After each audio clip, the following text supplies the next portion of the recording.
And welcome to the SpartanMag.com VCast. I'm Comparoni, Paul Konyndyk, Jim Comparoni, Los Angeles Memorial Coliseum. Paul Konyndyk back in mid-Michigan. It's happy birthday, Paul. It's 4:19 a.m. Sunday morning. Happy birthday. Staying at home there, watching Michigan State lose back home. But when you're watching on TV, you have better access to replay than I do, and you probably know more about what happened in this game, I'm sure, than I did. I didn't get a real good look on some of the plays. But Michigan State losing 45-30 at USC. USC led 31-10, and it looked like this thing was going to possibly become a blowout. And we might be broadcasting to people right now on Sunday morning who maybe were not able, just like fell asleep in the second half, maybe didn't see Michigan State's comeback. By now, I'm sure they know that Michigan State fought back to within 31-24 and had a chance to get off the field and get the ball back down by 7 in that crucial scramble play. Was it fourth down, Paul, when he eluded, or was it third down? Might have been fourth down. Third Maeva and for three, USC. third and three Third at and the three. 32-yard line. The reason why it was important that it was third down because it was a location on the field. He scrambled for 11 to 14 yards. I can't remember what it was, but if he had been dropped at that point, he had two or three hands on him. Yeah. Then they would have been forced to punt probably for the Mm-hmm. first time all game. So that Mm-hmm. was a critical play Mm-hmm. in the game. Really surprising that Michigan State was really even in it at that point, Yeah. given the inability to stop the run, but. Mm-hmm. Like I know people don't want to hear about moral victories and whatnot, but one of the things I wrote in my 3-2-1 or my 3-and-out was this wasn't the same as those beatdowns that Michigan State, you know, felt at the hands of Oregon when Michael Penix, not at Oregon, but Washington when Michael Penix was there, Oregon last year. There's a lot of difficult situations them going out and playing on the West Coast, and there's a reason why the point spread was what it was. But for everything that went against Michigan State in this game tonight, they battled back and they stuck with it. And I could come away from this one feeling, in some ways, I think Michigan State outperformed what I expected them to, given the circumstances. But this could have been really nasty, given going out and playing an 11 o'clock p.m. game. And that also, thanks for the birthday wishes. That's the one thing I wanted for my birthday to be doing a VCast at 4:21 in the morning, but. So be it. But yeah, I thought Michigan State they showed a lot of heart, a lot of scrap, and they didn't give up in this game. And they had a lot of bad stuff happen to them, but they kept on grinding. And I thought it was a high character type performance for Michigan State, despite the mistakes, despite some of the things that went against them. I thought Michigan State showed a lot of grit and backbone in this game. I did too. And that play specifically, Michigan State had cut it to 7 points. Finally got the ground game going, scores, cuts it to 14. Then USC fumbles. Amarion Smith causes a fumble. Um, Brady Kelly recovers it. Michigan State goes down there, punches again. Now they're down by 7, kicking it back to USC. And USC's on the verge of going 3-and-out, 3-and-3, their own 29-yard line. Michigan State comes to the blitz, and Aisa Moa, who played a lot in the second half at inside linebacker with Wayne Matthews leaving with an injury, and Jonathan Smith spoke about it briefly after the game, and indications were favorable, positive. Yeah, it's always when you say something's positive in medical terms, sometimes that can mean a bad thing. But initial indications were good there. I did not hear whether or not he'd be going back with the team. We'll be checking that out. And you can go to Underground Bunker message board. We'll have the latest on that. In the meantime, we appreciate people. Give us a like here on the channel, subscribe to the channel, go to SpartanMag.com, subscribe $1 for the week. We certainly would appreciate that. So Michigan State down by 7, third down and 3. Michigan State comes to the blitz. Moa comes in, gets a hand on the shirt, and when they look at the film again, Grady Kelly was coming from the backside and had that quarterback hemmed in. And I don't know how the quarterback kind of spun and got outside of containment, carries it for 13 yards of scramble. Turning point of the game there, first play of the fourth quarter. And I've got to say, when it was 31-10 early in the third quarter, I didn't think we would be pointing towards something 15 minutes later in game time as the turning point in the game. But that's indicative of how Michigan State came back with those 2 drives, got a turnover, went on that little 14-point run. But that play right there, you make them punt from their own 29-yard line. Michigan State has the ball back and momentum down by a touchdown. Now, I don't know if they would have won the game, but everything that they got out of this, they proved, they showed some mettle. Um, they got tougher as the game went along. All those things would have come together with Michigan State even with a more realistic chance to win at the end. Now USC was the better team. They were probably going to pull it out anyway, but Michigan State would have extended it right there if they would have gotten them to punt. And USC came into this game, they only punted 3 times all season. And the only time they punted in this game was with 30 seconds to go, giving it back to Michigan State, and they ran out the clock. But that one right there was a major one. And then 4 plays later, 4th and 3 down to the 34-yard line, 11 minutes to go. They ran a little out route to Lemon, and Michigan State, I think they might have brought 5 on that 5-man rush, and Josh Eaton, who in some areas did some good things today, has had a good season. But on that one, cover 3 really sank deep on a 4th and 3 play and gave up a real big cushion on an outcut completion. And that 4th and 3, they convert, then they go down, score a touchdown, and make it a 14-point game again. I think when they look at the film, they're going to wish that Eaton had tightened up a little bit more on that cover 3 coverage. I know cover 3 deep, it's 3 deep, and usually you are, the way Michigan State wants to do it, they want to prevent big plays, but not on 4th and 3 in the fourth quarter, right? You got to be tighter on that thing. And then Grady Kelly hustling, trying to make a play, did a good job with that fumble recovery in a key moment, but coming in a little too thin. It's easy for me to say up here drinking coffee and donuts and all that stuff to say they came in too thin on that, but he'll look at that film and wish that he would have been more outside in.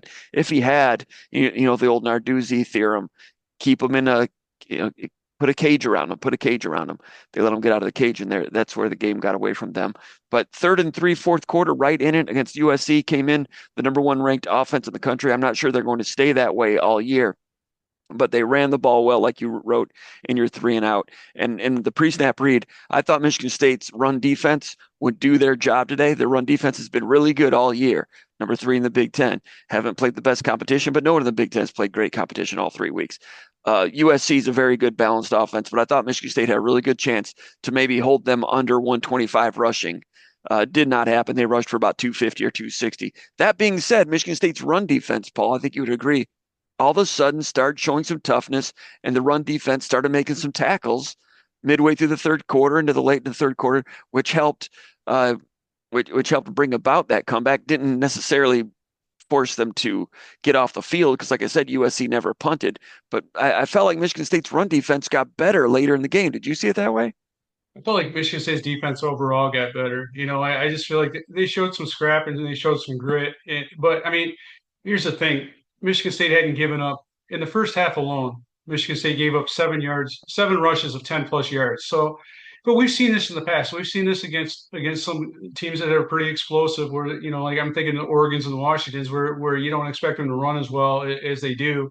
USC ended up rushing for 283. They're averaging around nine yards a carry for most of this game, and but Michigan State did tighten up in the second half and ended up being 7.7 yards per carry. And that I think of USC's top 3 tailbacks coming into this game, they were averaging 7 yards, 7 yards a carry. That was the lowest number that they were averaging. So I think USC in the offseason, I think they did a nice job of addressing the offensive line a little bit. I think they got a little bit more athletic, a little bit tougher, but they got some good tailbacks in there too. And when you marry that with, the option threat presented by that quarterback, because there's a couple of times where Michigan State really got burned by defensive ends coming in and trying to play the quarterback, and there's like a quick pitch out or just a quick like little, just like little option pitch that went for big yards. When they look back at this game, it's not necessarily always the yardage that they gained, although there was a lot of straight ahead running between the tackles that went for 7 to 9 yards. But it's going to be the stuff where they didn't quite get the guy on the ground early enough. And, all the defensive coaches, Jonathan Smith said as much earlier, it's going to be about tackling in space. These guys put you in space. There's just a lot of that kind of stuff, that garbage that you don't usually see from a Joe Rossi defense, which is, and these guys are a very proud defense. And one of the things that I thought too is it wasn't just because Jordan Hall wasn't on the field after that targeting call, or Wayne Matthews wasn't in the game in the second half. This is from the very first drive in this game, from the very first possession. They ended up with a USC field goal. They ran the ball very effectively, more so than I expected them to the point where at halftime I was surprised that they didn't run the ball more, because it seemed like when Michigan State did get him off the field on that, when they got him off turn them over on downs. They were trying to throw the ball on that, on that possession, and they had really very little trouble running the ball in Michigan State. Now, some of that I think has to do with the travel. You see teams that are going out to the West Coast, and it's not the same, man. I was watching Boston College, not by no means a great rush defense. Watching Boston College last week while I was finishing up my writing, and I'm like, these guys look like they're in stone. They look like they're tackling upright. There's a lot of busts all over the place. I don't think Michigan State was as bad as Boston College against Stanford, but I do think, you know, just being what it is, it's not advantageous or not, there's a reason why West Coast teams win quite frequently when teams from the other side of the country come out there and play. Yeah, Smith said he didn't think that that was much of a factor, and it didn't seem noticeable to me, but I'm sure there was a percentage of that working against them. But we talked about that run defense, which was not good enough in the first half. USC rolls up 350 yards of offense in the first half. That's a pace of over 700 yards. Didn't quite keep it up as much in the second half, but the fact that Michigan State got them to that 3rd and 3, which is an achievement. How'd they do that? USC was having a lot of success with all kinds of running plays, especially, just a few times pulling those backside guards and tackles on some of those counters. But when they got to that 3rd and 3, they came with a run blitz. Michigan State did on the first play, right after Michigan State cut it to 7. First play of the drive, run blitz. They run power. Michigan State stacks it up. Second down, they run a reverse, and Darius Snow stays home, bounces it. Jalen Thompson stays home, bounces it, contains it, and also runs back and makes the tackle on it. Real good, disciplined team leverage defense there. That's the run defense coming around. Now it's 3rd and 3, and then they get the scramble for the first down. A few plays later, it gets the 4th and 3. How did they get the 4th and 3? 2nd and 6. Um, Marcellus Pulliam did a good job. Containment, holds a run off left tackle for 2.5. And then on 3rd and 3, they run that counter that had been so successful, and Kekai Barnett is on the field and takes on the lead blocker, stacks it up, pull him over the top, gets a tackle to set up 4th and 3. Kekai Burnett has never played, meaningful snaps in his career. A little bit of mop up here and there, and he's on the field 3rd and 3 in the fourth quarter of a 1 touchdown game, and looking pretty solid out there. And Pulliam, had some problems last week. Everybody's learning and so forth. Had to play a lot here in the second half because Michigan State, with Jordan Hall getting ejected for targeting, Wayne Matthews being injured, carted off on an immobilizer, and Brady Pretzloff not making the trip uh, due to an unspecified injury. So those 3 linebackers are out. So basically, in the second half, the Michigan State linebacking crew is Darius Snow, Marcellus Pulliam, and Aisi Amoa.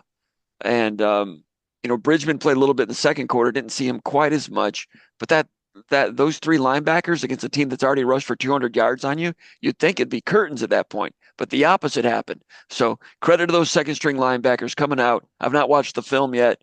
I'm sure I know they were playing hard, and they helped kept Michigan State in it. And the ground defense was respectable in the third quarter. That being said, it was terrible in the first half against a really good offense. And I asked Jonathan Smith, Jonathan Smith, you've been around a lot of good offenses. You've coached some good ones. You've coached against some good ones. How good is this USC offense? And he didn't really give a direct answer on it, but I'm wondering what you think about this. We've seen some of the Oregon offenses, the Washington offense with Odunze and Penix and those guys.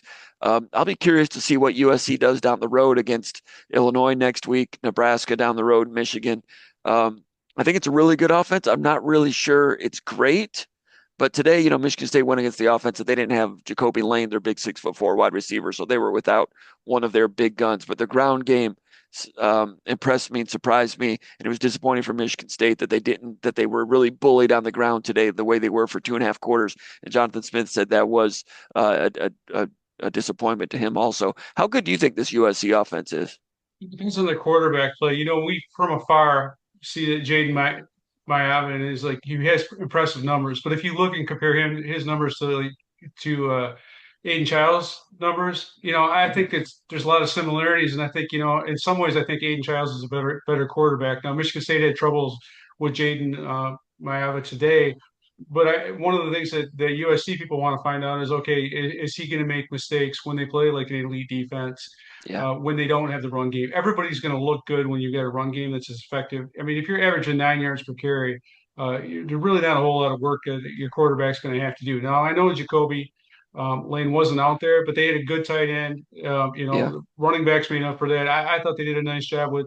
I thought their quarterback does do some good things option wise, but I don't think Michigan State athletically. I'd like to see what they did, like how this game would transpire if Michigan State was coming off a bye week with all its personnel and they're playing this game at Spartan Stadium instead of playing it out in LA at 11 o'clock at night. So I think they've got some good pieces. I think they've got room for growth. I think if they can keep on getting better, keep on doing things well with that run game, I think they're fine. I think the big issue that USC is going to face is their defense. I think you know, they do a lot of things really well. Michigan State not being able to run the football, it really hurt the Spartans on offense a lot of times because they're in those third and long scenarios way too much, and that's where USC really feasts. Yeah. But the weakness of the USC defense is, and you can see some of it is their secondary isn't great. There's a lot of PIs that they get flagged for. There's some busts. There's a lot of like defensive holding. And so Michigan State kind of in some ways played into their hands because there was a lot of third and longs, and Chiles was under pressure quite a bit in this game. But I'd like to see how they stack up against a pretty good offense that is able to stay on schedule. So I think USC's got the potential to be good. I think they're better in some ways than they were last year. I think they're better at running Mm-hmm. the football. I think they're better at stopping the run than they were last year. Mm-hmm. They're a lot more firm, except for that one sequence where Michigan State reeled off four straight plays of Yeah. 6 or 7 yards plus, and the run blocking was there. And it might even look better if Mackay Frazier was healthy. He was noticeably limping on those plays, and you could see it. But the blocking was there for some of that cutback running, and that was really good sequence for Michigan State. Something they can build on moving forward. But I do think this USC team is pretty dang good, and I think they're one of several teams that are really good, kind of like outside the top four in the Big Ten. I think there's a lot of good teams in that middle upper tier, and Michigan State's going to have to play more of them. And USC, last year lost on the road at Minnesota and at Maryland. And last week they won at Purdue, gave up 300 yards passing. And some of the USC people I've heard from this week thought that might have been a game last year they would have lost. So it's a USC team that's still trying to get over some mental hurdles. They look good here on offense. Can they go on the road and do it again? At Nebraska, at Illinois next week. I think they can. I think the offense is pretty impressive and better than last year. Comparing Maeva to Chiles, it's not quite apples to apples because, if Maeva had the lack of pass protection like Chiles did tonight, his Exactly. numbers wouldn't have been very good. And if Chiles had the pass protection that Maeva had, he would have been up there 20 of 26, 234 like Maeva was. Chiles, 12 out of 21, 212 yards, and really showed a lot of heart. Again, 38 yards on keepers, on gains. That goes against a couple of sacks, because like you said, they get into third and long, and that's what this game was all about for Michigan State. Stay out of third and long because USC's defense is strange. They give up stuff in the deep part, but they lead the nation in sacks. I don't remember many teams that are so good in pass rush, but shaky in pass defense. So the whole game is staying out of third and long. And there were 3 or 4 times in the first half, I think 3 times, where Michigan State on second down had a tackle for loss on a basic run play, losing 2 yards, using 3 yards. So it's 2nd and 8, you run the ball, and instead of 3rd and 5, you're 3rd and 11. And all three of those, Childs didn't have any time to throw. And then later in the game, they had like a 3rd and 8, 3rd and 7, and Childs is reduced to making one read and getting rid of it short of the chains because I don't know if they're telling him to get rid of it or if he just knows that he doesn't have time to look around that long. So that had a residual effect as the game went along. But then in the third quarter, it all changed around. And Mackay Frazier showed some toughness. You're right. He was playing hurt, not 100%. And that drive where he carried it 4 or 5 times, showing some heart, some determination, moving the chains. And Michigan State found a ground game that they had trouble with earlier in the game. But third quarter, Michigan State ran it. Frazier comes out of this game 4.4 yards per carry, 14 carries, 61 yards. Not a huge number, but ended up being productive on a couple of those scoring drives. Tullis, 6 carries, 12 yards, 2.0. Didn't get enough out of him. He started and could have gotten more of the load if he had been productive, but it didn't quite come around for him. Marsh, we can assume wasn't quite 100%.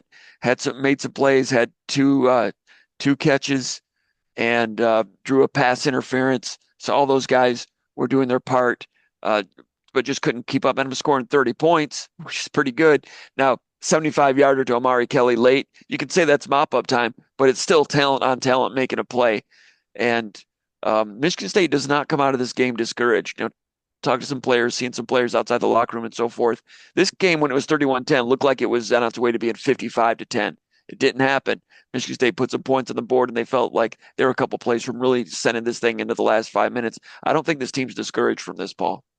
No, I don't think so either. And you talk about Tullis struggling to run the football. I think if you look back at that at those sequences, I felt like Michigan State struggled as a whole run game operation there. There was times where Christian Phillips got beat.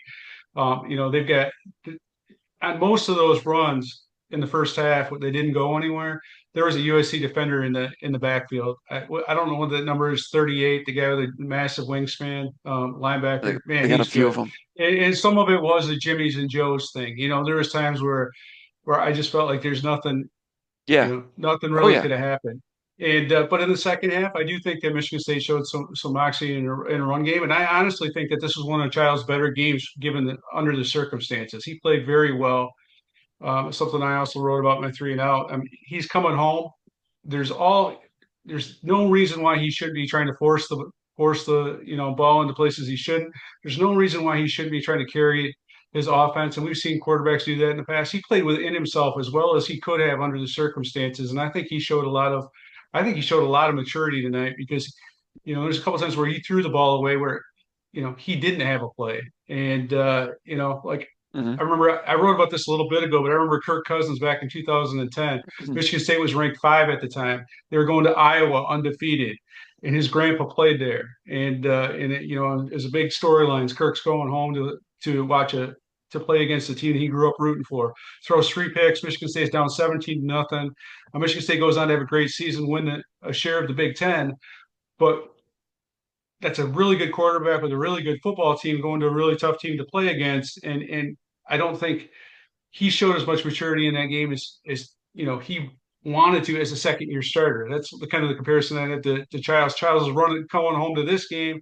All the reasons why it probably shouldn't favor Michigan State. And I thought Chiles showed a lot of moxie, a lot of maturity.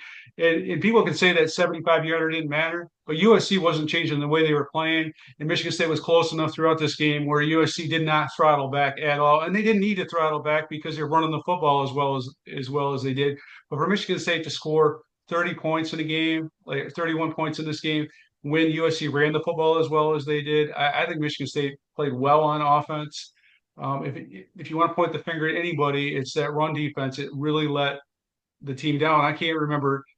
You're not going to win a game against a conference opponent for the most part, unless there's a lot of turnovers. If you're giving up 200 yards in the ground, 150 yards in the ground, and this USC offense is way too good for Michigan State to be giving up 283 and 3 touchdowns to have a prayer of being in the game. And I thought under the circumstances, Michigan State couldn't have played much better than they did tonight.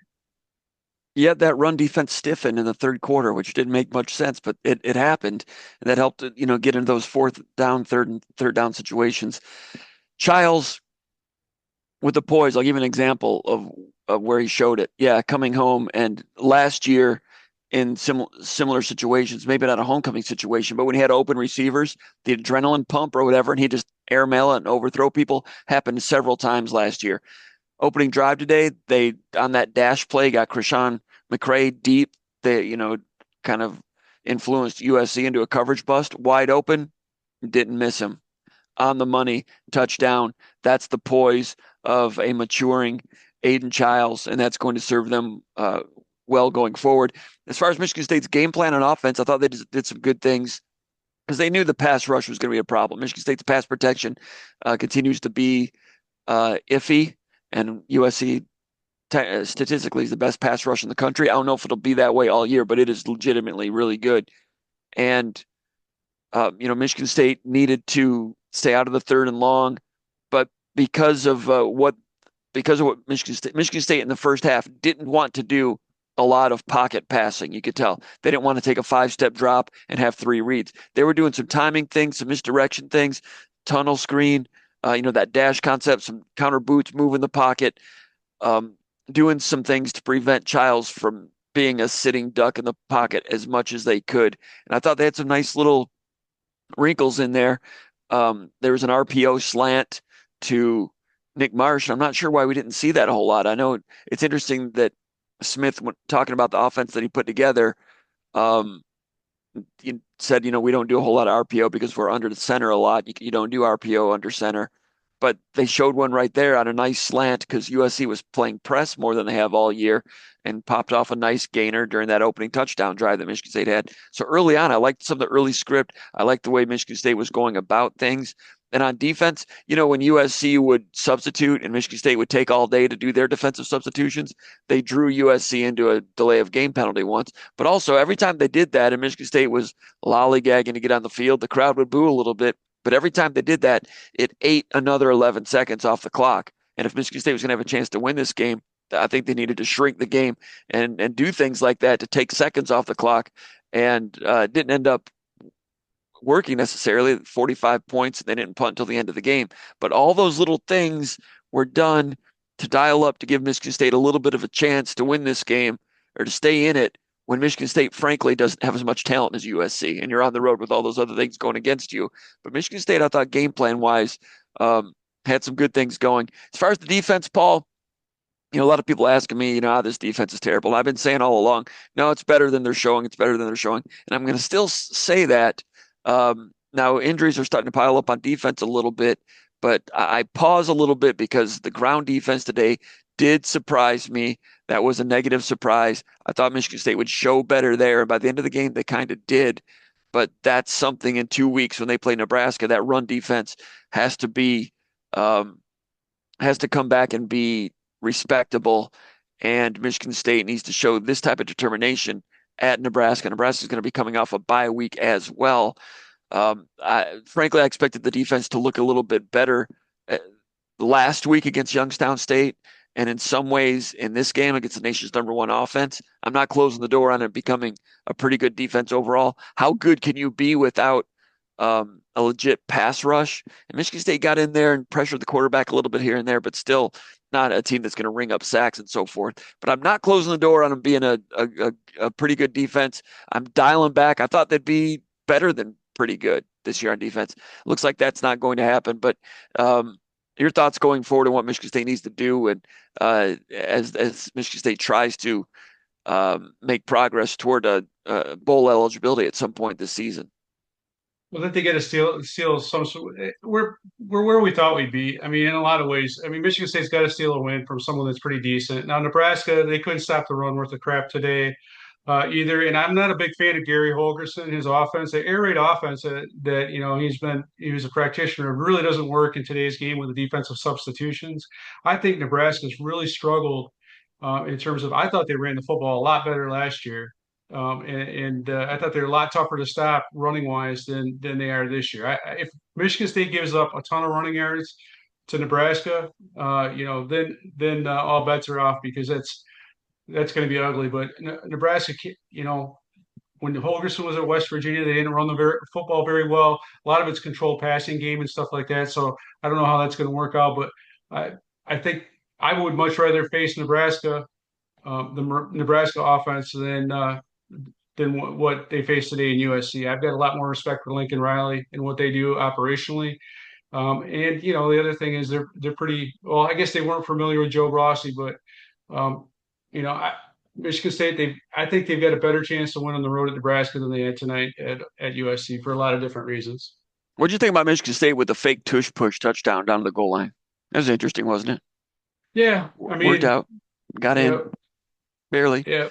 Michigan State also on the edge of the red zone ran that double pass off the bounce that somehow, and Masunas did a really good job getting that tippy toe down, and that was part of a scoring drive as well. I think field goal drives. Michigan State had some things in. They came out here to try to win this game. No one was giving them a chance. 17 to 20 point underdog, and they were on the ropes at 31-10 and kept playing and showed some mettle, showed some toughness.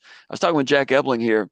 We're talking about people were comparing this to past Michigan State teams, and one of the comparisons that someone had was 1995, the Tony Banks team.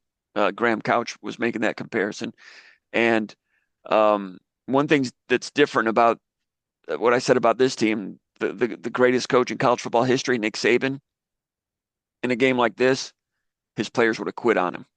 Yeah, for sure. His players at Michigan State would quit on Nick because he wasn't Nick Saban yet. He's the same personality, but the players are like, man, this guy, and they wouldn't have done what this Michigan State team did from the midway point of the third quarter on. I'm not saying that's great. Nick Saban ended up being a great coach. Everybody knows that, but not moral victories or anything. But you can tell that the coaches and the position coaches have the pulse in each position group, and they're getting good effort from these guys. And Rustin Young over there at left tackle. Stanton Ramil came out with a leg injury early in the game. Rustin Young pretty much played the whole game, and I know pass protection was not good. I'll have to go back and look at it. I'm sure there were some times he's going against the NFL guy over there also, pass rusher. I'm sure that it wasn't pretty, but last year Rustin Young played about 20 snaps against Ohio State and they had NFL defensive ends also. And Rustin Young just wasn't ready to be out there as a true freshman. Bless his heart, he tried and learned that day and played about 25 snaps last week against Youngstown State. Played a lot today, and I did not notice him being outclassed. Which, as a redshirt freshman, that might not sound great, but against those defensive ends, maybe he was when I go back and look at it. But I didn't feel like Michigan State was operating with a flat tire there. Rustin Young doing some things, Kakai Burnett doing some things, Alicia Moa doing some things. Hey, Pulliam got in there and did all right. I thought Bridgman was going to play more because he was the first guy off the bench when Michigan State ran into those problems with injuries at the linebacker position. Jalen Thompson doing some all right things. I'm mentioning these things and they still give up 45 points, but there's a chance. Let's see, who does Michigan? Well, you still have to play Penn State, but pretty good chance that's the best offense Michigan State's going to see all year in very challenging circumstances. So I'm not going to say it gets easier from here, but it does. But that doesn't mean you're going to get wins, and they're not going to get wins unless they tighten up some of these loose screws that still exist. Michigan State was not hurt as bad by penalties today. USC had more problems with penalties, but there was that fourth down play. I think it was fourth down when Michigan State looked like they got off the field, and there was a face mask to Ade Willie on the wide receiver. Did you get a look at that? The replay. What did you see on that one? Yeah, he get Do you remember his that? face mask got turned. It got turned. It was a bang bang play, and there was nothing malicious. It was just one of those deals. But I'll go back and say, like, So did he like accidentally got it caught up in the face mask? yeah, it was kind of like he So was coming by and he grabbed it, and his head got turned. So and it was an incompletion elsewhere. If that doesn't happen, Michigan State is off the field and they're down. Were they down 7 at that point when that happened? yeah, I think so. Yeah, because they were down 7. You know, that's uh that's a crazy one. It looked like I they were want to off the go back field. to I want to go back to something you said. You're talking about Graham Couch in like 1995. I think this game is more comparable to the 2008 game that Michigan State played against Cal. Now that game was closer than this one ultimately was, but Michigan State played their tail off in that game. There were some things that didn't go for Michigan State. They didn't have a pass rush on that team either. Michigan State ended up having a pretty good team in 2008, but I thought Michigan State showed a lot of grit against the Cal team. They had, two NFL running backs. They had several NFL draft picks on that team. Looking back, so I think that's kind of more of a closer comp than this game. So, But in my this opinion, USC team is so much better. This USC team is it so much better than that California team, though, I think. it is. But that was a good Cal team. Michigan State played that game close. They lost. It was a disappointment. They felt like they should have won it. But I think Michigan State can go back home, work in the bye week, and they're not going to lose any confidence from this one. We got 5 minutes left on this recording. All right, I found the play. It was 31-24. It was third down and 6 at the 9-yard line, not fourth down, but third and 6, 9-yard line. Um, Michigan State, um, Josh Eaton with a pass breakup.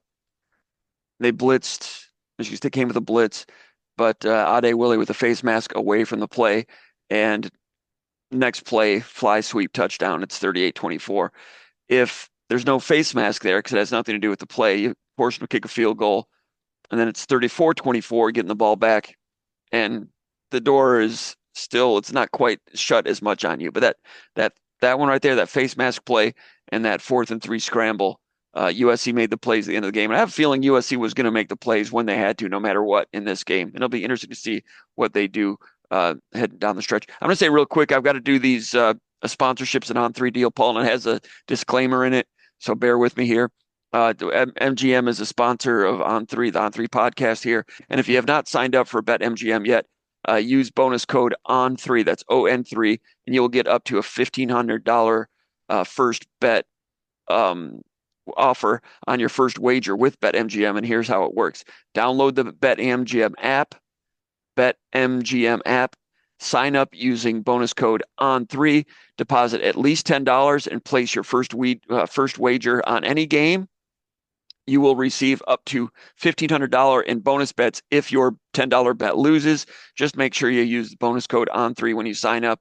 And a disclaimer, betmgm.com it's for 21 and over only. U.S. promotional offers not available in New York, Nevada, Ontario, Puerto Rico. If you have a gambling problem, call 1-800-GAMBLER, 1-800-GAMBLER, or call 1-877-H, I'm sorry, 877-8 Hope NY. I got to read all these things. Or call 1-800 Next Step in Arizona, or 1-800-327-5050 in Massachusetts, or 1-800 Bets Off in Iowa.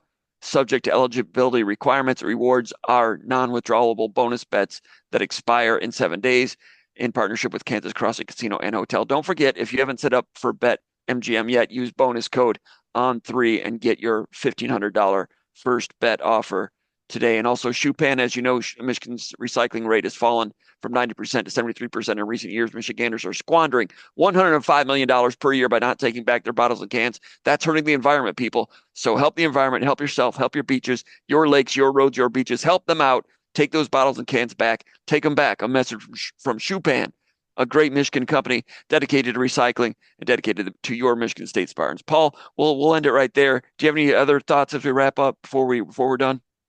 No, just tell Any Alex I parting said thoughts? happy birthday. All right. Same birthday. All right, man. Appreciate your help, Paul. Appreciate all the maggers out there.